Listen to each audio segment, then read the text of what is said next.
కృష్ణా పుష్కరాల నాటికి విజయవాడ నగరాన్ని సుందరంగా మార్చే లక్ష్యంతో విజయవాడ నగరపాలక సంస్థ కొత్త కార్యక్రమాన్ని ప్రారంభించింది. విజయవాడను మారుద్దాం అనే కార్యక్రమానికి రూపకల్పన చేసి స్వచ్ఛంద సంస్థలు విద్యార్థుల భాగస్వామ్యాన్ని కోరింది.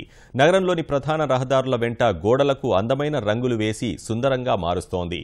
మార్గం అనే స్వచ్ఛంద సంస్థ సహకారంతో సిద్ధార్థ ఇంజనీరింగ్ కళాశాల, కేఎల్ యూనివర్సిటీ విద్యార్థుల భాగస్వామ్యంతో చేపట్టిన ఈ కార్యక్రమాన్ని నగర మేయర్ కోనేరు శ్రీధర్, కమిషనర్ వీరపాండియన్ ప్రారంభించారు. పుష్కరాల నాటికి నగరంలోని ప్రధాన రహదారుల్ని ఆకర్షణీయంగా తయారు చేయనున్నట్లు కమిషనర్ వీరపాండియన్ తెలిపారు. విద్యార్థుల సాయంతో గోడలకు రంగులు వేసిన తర్వాత కళాకారులు అందమైన బొమ్మలు వేసేలా ప్రణాళికలు రూపొందిస్తున్నట్లు వివరించారు. విద్యార్థులు ఈ కార్యక్రమంలో భాగస్థులు కావడం పట్ల మేయర్ కోనేరు సంతోషం వ్యక్తం చేశారు.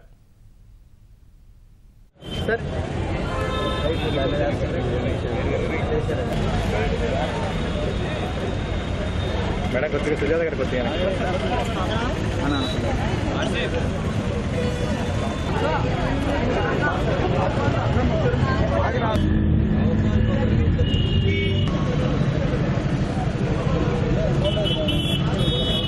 స్టూడెంట్స్ అందరూ కూడా ఎవరికి వాళ్ళే ముందుకు వచ్చి మరి ఈరోజున స్వచ్ఛందంగా ఈ కలర్స్ వేయటానికి వచ్చారు.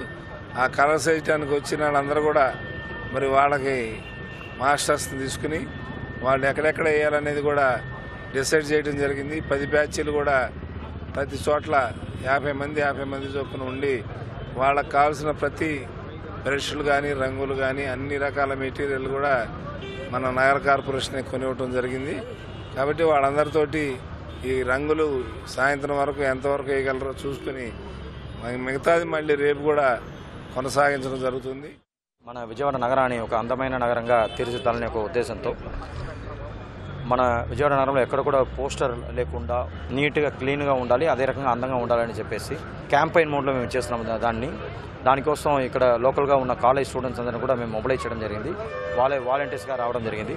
మళ్ళీ ప్రొఫెషనల్ ఆర్ట్స్ని పెట్టి ఒక మంచి అందమైన చిత్రాలు వేయడం, సో ఇవన్నీ కూడా ప్లాన్ చేసి విజయవాడ నగరంలో ఈరోజు స్టార్ట్ చేయడం జరిగింది.